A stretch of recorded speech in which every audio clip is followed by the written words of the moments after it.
For decades, he told the world he was untouchable, that his wealth, his power, and his influence were absolute. Every headline, every media appearance, every public feud seemed calculated to reinforce the image of a man above the rules, a man who could bend the world to his will. But behind the flashing cameras, the roaring rallies, and the reality TV theatrics, there was something far more calculated, something the public never saw coming. A plan. A strategy. A web of manipulation so intricate that it reached into the very systems designed to keep power in check. Laws, regulations, public trust, none of it was beyond his reach. Every decision, every tweet, every controversy was a move in a game most Americans didn't even know they were playing. And the most shocking part, it isn't just about influence. It is about profit, personal gain disguised as politics, loyalty weaponized, fear leveraged, and chaos orchestrated to benefit one man and his empire. Today, we're pulling back the curtain. We're exposing the hidden truths, the shadowed strategies, and the calculated moves that allowed Donald Trump to manipulate an entire nation. This isn't just a story about politics. It's the story of how one man turned the United States itself into his personal playground of power, influence, and wealth. And once you see the full picture, you'll understand just how far the manipulation goes, and how dangerously close it is to rewriting the rules of democracy itself. Donald Trump learned early that perception could be more valuable than property. From the skyscrapers of Manhattan to the flashing lights of reality television, he built a persona that no one could ignore. Wealth, fame, influence, they weren't just markers of success. They were weapons. In boardrooms, he spoke in numbers and theatrics, crafting deals that benefited him while making it appear that everyone involved had won. Behind closed doors, contracts were leveraged, loopholes exploited, and bankruptcy filings strategically deployed, not as failures, but as tools for ultimate gain. The lesson was clear. The system could be bent for personal profit if one understood its weaknesses. By the time the first whispers of political ambition arose, Trump had perfected a singular skill: turning attention into power. Every headline, every feud, every tweet became part of a carefully orchestrated strategy designed to manipulate perception. When Trump entered politics, he treated campaigns like performances. Every rally was a spectacle, every slogan a mantra. But behind the showmanship lay a sophisticated understanding of human psychology. Division and fear were tools. Outrage was currency. By targeting emotions rather than facts, Trump built a base that trusted him implicitly, even when evidence contradicted his claims. Policies were often secondary to spectacle. Legislation became part of the theater, crafted more for headlines than outcomes. Behind the scenes, a network of advisors, media strategists, and financiers worked to maximize attention and profit. Media appearances were coordinated to dominate airtime. Social media amplified the narrative and traditional checkpoints. Journalists, watchdogs, experts were marginalized or attacked. Trump's manipulation extends far beyond the confines of domestic politics. Every decision he makes, every negotiation he enters, every handshake he offers is filtered through a singular lens: personal gain. Nothing is accidental, and nothing is ever purely for the public good. Even moments that seem spontaneous are calculated moves in a larger game, one where perception, influence, and profit are the ultimate objectives. International diplomacy became less about alliances or strategy and more about transaction. Trade agreements, sanctions, and diplomatic deals are evaluated not by their long-term benefits to the nation, but by their immediate potential to enhance Trump's brand, enrich his businesses, or consolidate loyalty among allies. Meetings with foreign leaders, summit appearances, and even high-profile disputes are choreographed performances designed to maximize visibility while positioning him as both indispensable and untouchable. Public controversies became opportunities to manipulate attention. Scandals aren't merely crises. They are tools to divert scrutiny from financial dealings, legal challenges, or political missteps. Personal feuds are leveraged to dominate media coverage, turning conflict into spectacle. And national emergencies, whether economic, environmental, or security-related, became platforms to reinforce loyalty and dependence among supporters, portraying himself as the singular figure capable of solving problems, regardless of actual competence or outcomes. Even the economy got repurposed as a strategic instrument. Policies are not judged on merit or principle, but on how they can be spun for public perception. Regulations are bent, ignored, or selectively enforced when they interfere with personal or allied gain. The result is a system tilted toward the wealthy insiders who occupy Trump's circle, while the broader consequences for ordinary Americans are secondary or even irrelevant. Markets, media narratives, and public trust all became tools to be wielded, manipulated, and monetized in a complex, self-serving web of influence. In essence, the machinery of government, diplomacy, and the economy were transformed into an extension of a personal empire, a sprawling network where almost every action is a calculated step toward enhancing power, visibility, and profit. It is a governance style that blurs the line between personal ambition and national interest, sometimes to the benefit of a few, often at the cost of the many.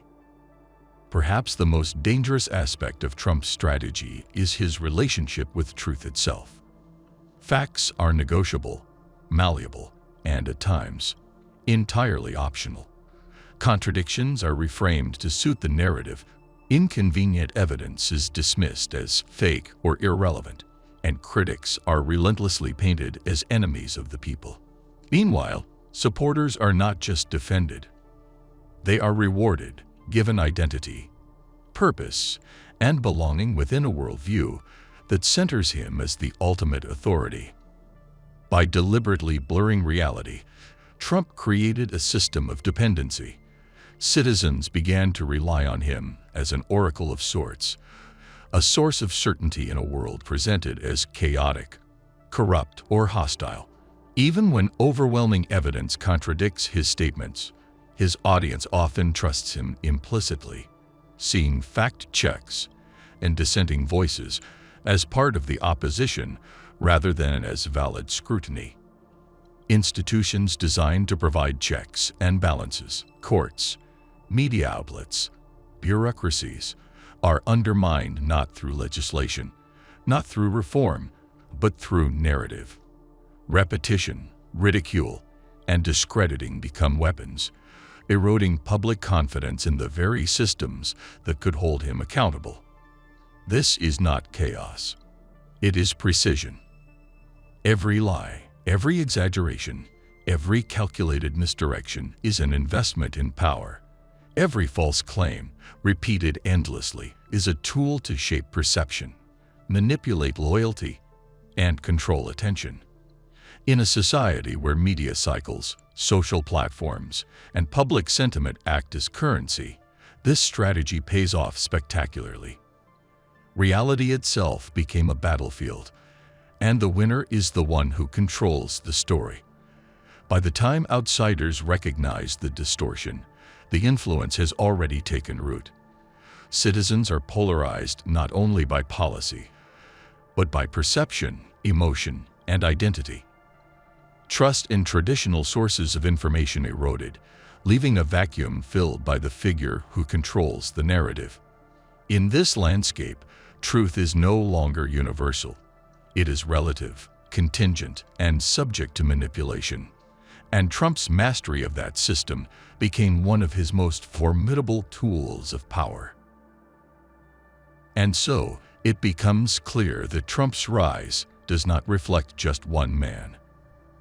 It is a mirror held up to a nation, to the soft points in its design, the cracks in its ideals, the ease with which power can twist principle. What began as spectacle becomes a revelation. The systems built to protect democracy can also be used to undermine it, if charisma, cunning, and relentless ambition are combined in the right proportion. Investigations come, lawsuits multiply, scandals pour across headlines. Yet they arrive too late to undo the deeper transformation. The damage is not just institutional, it is psychological. The public's faith in truth, in fairness, in the very possibility of integrity has been shaken. The checks and balances that once stood like iron gates have become glass walls, easily shattered by a leader skilled at turning outrage into applause. Citizens, most of them unaware, become participants in the performance. Their fears and hopes, their anger and loyalty are rewritten as tools of influence. Every division deepens, every argument fuels the spectacle, every act of protest or defense becomes another thread in the web. The line between belief and manipulation fades until the crowd can no longer tell whether they are watching the play or starring in it. And in the shadows, power quietly rearranges itself. What was once public service became private leverage. Institutions meant to guard the people are redirected to guard the powerful. The machinery of democracy continues to hum, but the rhythm feels different, hollow, uncertain, fragile. In the end, the story serves as a warning. A democracy is not destroyed in a single moment of collapse. It is eroded, piece by piece, by those who learn to game its freedoms for personal gain.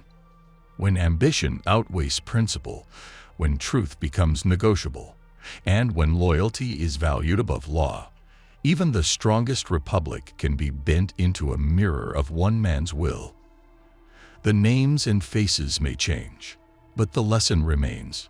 Freedom survives only when the people remember that it can be lost, not through conquest, but through consent. Trump didn't invent corruption or manipulation, but he refined it, scaled it, branded it. What others once concealed in secrecy, he parades openly, transforming deception into a form of performance art. His era is a masterclass in how personal profit can merge seamlessly with public spectacle, how truth can be negotiated through repetition, and how outrage can be converted into influence. He showcases the anatomy of manipulation with startling precision. Every tweet, every rally, every feud is an instrument of control, carefully calibrated to provoke emotion, capture attention, and redirect the national conversation. Scandal is no longer a threat. It's a strategy. Each controversy feeds the machine, generating the visibility that sustains both his power and his profit. What emerges is more than politics. It's a system of psychological warfare disguised as governance. Perception replaces policy. Image replaces integrity. Loyalty becomes the highest currency, bought and sold in exchange for protection, validation, or belonging. Those who question him are branded as enemies. Those who serve him are elevated as symbols of devotion. The traditional boundaries between leader and follower, truth and illusion, dissolve, and within that dissolution lies the true revelation. The fragility of democracy itself. Trump does not so much corrupt the system as reveal its vulnerabilities. He shows that laws mean little when trust evaporates, that institutions crumble when citizens surrender skepticism, and that power, once personalized, can warp even the most resilient republic into a mirror of one man's ambition. The lesson is chilling and unforgettable. Systems are only as strong as those who guard them. Constitutions can't defend themselves. Truths don't survive on inertia. When vigilance fades and convenience replaces conscience, corruption doesn't need to hide. It thrives in plain sight. Trump's rise and reign stand as both a symptom and a warning. In a world driven by spectacle, where emotion outweighs evidence and attention replaces accountability, any society can be rewritten in the image of its most unscrupulous leader. The danger was never just in one man's greed. It was in how willingly a nation looked away while he turned that greed into governance. The story doesn't end with one man, it never does. His chapter will close one day, but the echo of his methods will remain, lingering in headlines, algorithms, and conversations around dinner tables. The danger is not that another figure like him will rise, but that the conditions that allowed him to thrive will go unchallenged. For every system he bent, there was a citizen who looked the other way. For every truth he distorted, there was a crowd that cheered. Power, after all, cannot exist in isolation. It feeds on belief, on silence, on the comfort of denial. And if history teaches anything, it is that deception doesn't die when a leader falls. It waits for the next one who understands how to use it. But within that warning lies hope. Because the same people who were manipulated can awaken. The same systems that were exploited can be reformed. Awareness, once gained, cannot be easily erased. The spectacle begins to lose its power when the audience stops applauding. The next era will not be decided by politicians or billionaires. It will be shaped by citizens who choose truth over tribalism, integrity over influence, vigilance over comfort. Democracy doesn't collapse all at once. It fades when people forget it requires work. And it is rebuilt the same way, through courage, through accountability, through the relentless defense of what's real. The illusion will be exposed. The mask will fall. What comes next depends not on those who seek power, but on those willing to protect the truth from being sold again.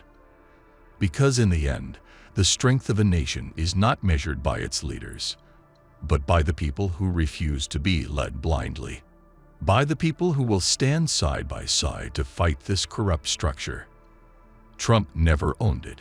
He only revealed how easily this system could be bought, how quickly conviction could be replaced with convenience, and how fragile trust becomes when traded for spectacle. He didn't create corruption, he performed it. He showed the world that deceit doesn't always hide in the shadows. It can stand on a stage, wrapped in a flag, smiling for cameras, calling itself salvation. For now, it works. The noise drowns out reason. The spectacle becomes the story. But when the lights fade and the cheering stops, all that's left is the truth we tried not to see. Because the real story was never just about him, it was about us. About how easily we can be divided, how deeply we can be misled, and how powerful we become when we finally wake up. Every era of manipulation ends the same way. When the people decide they've had enough. When truth becomes louder than the lie. When the crowd stops cheering and starts questioning. That's when the illusion breaks. That's when the empire built on spectacle begins to crumble. And now, it's our move. To rebuild what was broken.